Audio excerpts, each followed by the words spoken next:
muzi ko dufite abana b'abakobwa biteza inda kavuga ati ningenda navuga ko ntwite niyo waza wambaye ibirenge barakugura inkweto ko barashaka kumva ubundi abakobwa banyu mu mabuye y'agaciro nayahe abahungu bacu bananiwe gushaka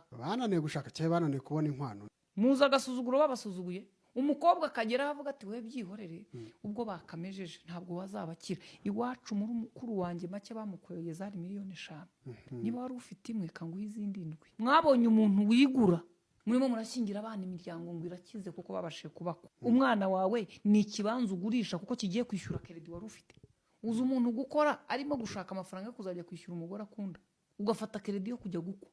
ubundi umugore yunguka ngaho iyo bamufite mu rugo noneho kujya mumenye ko amahano yaguye babwira umukobwa ngo abaze bavuze uwo musore wawe yavuze ko azabona inkwano imeze ite inshuro nyinshi imiryango yabayeho ikennye ikaza gukira abo mu kinyarwanda twita inkirabuhere nibo bafite iyo mitima uburere bwabaye igishoro ababyeyi baraha ntibashobotse mwigiza shwi umukobwa wanjye ntago bamutwara batamukoye ikimuzi gihari barongorwa ku manywa na nijoro babana n'aba basore mu nzu batarabahaye n'amazi yo kunywa mwiba umusaraba ku bana banyu ababyeyi imitima yabo ntigiterera ku bana babo n'urukundo rwo kure mu rugo rw'abana iraterera mu byo abagiye gushaka bafite barahumeka nabi ni nk'ifi burya ngo ihumekera basore reka mbereke